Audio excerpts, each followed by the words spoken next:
आज मैं इस वीडियो के माध्यम से आपसे कुछ बातें करूंगी। भगवान के सामने अपना दुख व्यक्त करते हुए आंखों से आंसू क्यों आते हैं? भगवान के सामने रोना चाहिए या नहीं? इस विषय के बारे में हमारे शास्त्रों में क्या लिखा है, इस विषय के बारे में आपको मैं कुछ जानकारी दूंगी। भगवान के सामने कोई भी जीव अपना दुख व्यक्त कर सकता है और अपना दुख व्यक्त करते हुए भी रो सकता है, परंतु वही इंसान रोता है जिसको भगवान पर पूर्ण विश्वास होता है और निरंतर भगवान की पूजा पाठ करता है। वह हर स्थिति में भगवान को याद करता है और जानता है कि भगवान देर भले कर दें, लेकिन उसकी इच्छाएं जरूर पूरी करेंगे। मैं आपसे अनुरोध करती हूँ कि आप इस वीडियो को लाइक करें और हमारे चैनल को सब्सक्राइब जरूर करें। जो इंसान भगवान के सामने रोता है उसका भाग्य बदल जाता है, उस पर भगवान की कृपा होने लगती है। अगर उस व्यक्ति के साथ भगवान अच्छा करते हैं तो भी वह खुशी के आंसू निकल ही जाते हैं। ज्यादा दुखी होते हैं तब भी इंसान रोता है। इंसान के साथ चाहे कुछ भी अच्छा ना हो तो भी भगवान पर पूर्ण भरोसा करता है और भगवान से यही उम्मीद करता है कि मेरी मदद हमेशा करो और हमेशा भगवान को याद करता रहता है। चाहे उसके जीवन में दुख आए या खुशी आए, वह भगवान पर हमेशा भरोसा ही करता रहता है, भगवान को नहीं भूलता।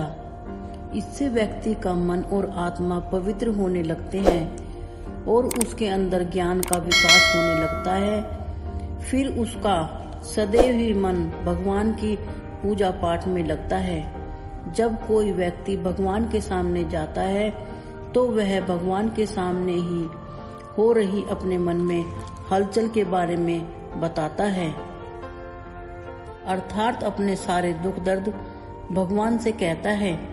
भगवान को तो हमारे मन की पहले से ही सारी बातें पता होती हैं, क्योंकि वही तो जग के रचयिता हैं और अंतर्यामी हैं। उनसे तो कुछ भी नहीं छुपा।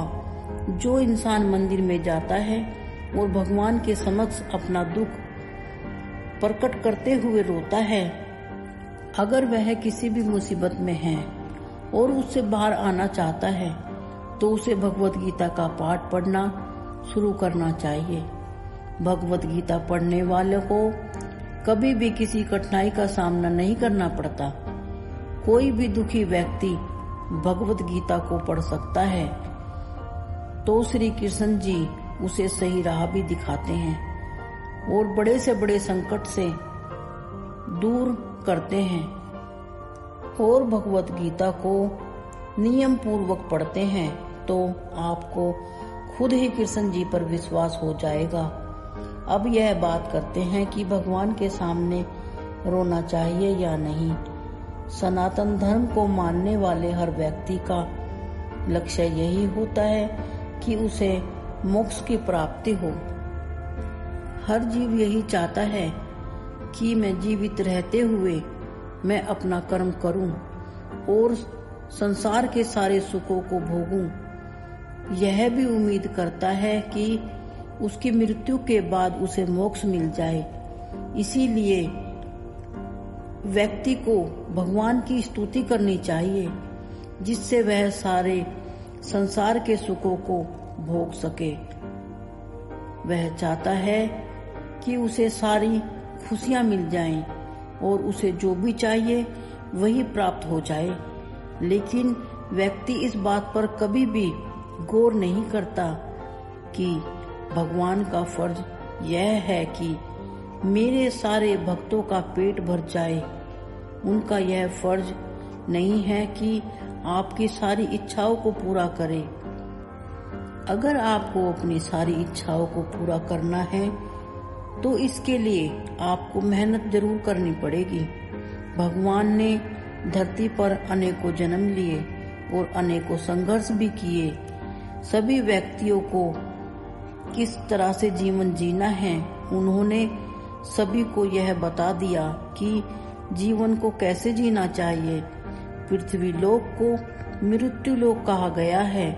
पृथ्वी को मृत्यु लोक इसलिए कहा गया है क्योंकि यहाँ सभी जीव जंतु अलग अलग योनियों में जन्म लेते हैं और मरते रहते हैं और 84 लाख योनियां होती हैं।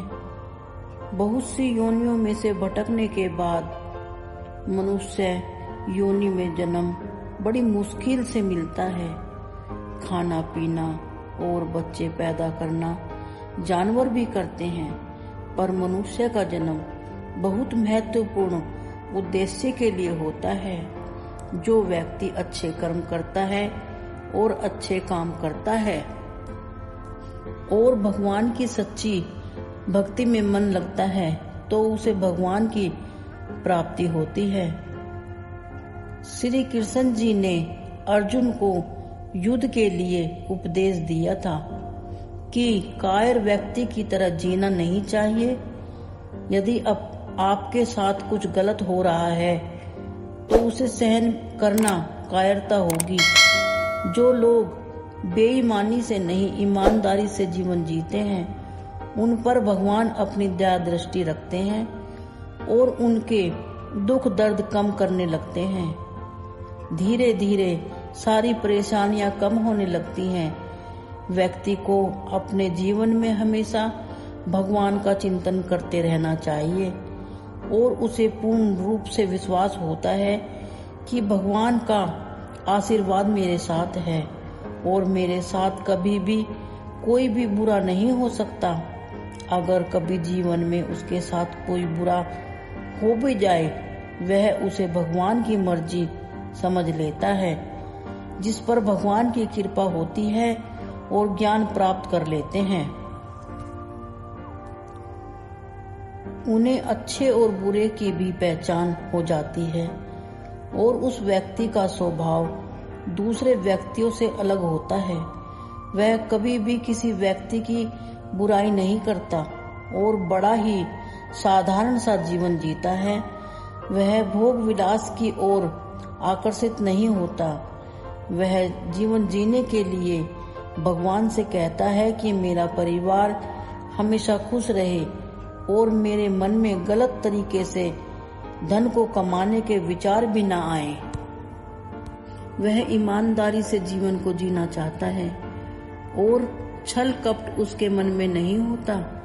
वह व्यक्ति अपने इष्ट देव से प्रार्थना करता है और मंदिर में जाता है और फिर भगवान से प्रार्थना करता है तो उसके मन में अच्छे बुरे विचार आते हैं और वह अपने दुखों को याद करके अपने आंसुओं को रोक नहीं पाता। वह भगवान के सामने रोने लगता है। यह संकेत बहुत शुभ होता है। आप अपने श्री कृष्ण जी ही हमें सभी परेशानियों से दूर करेंगे। यदि आप अपने दुख दूसरे लोगों को बताते हैं वह आपकी सहायता नहीं करेंगे बल्कि मजाक उड़ाएंगे। यदि उन्होंने आपकी थोड़ी सी भी मदद कर दी तो उसका एहसान जताएंगे और उनका एहसान हमें मानना ही पड़ेगा। कष्ट के समय भगवान ही आपकी मदद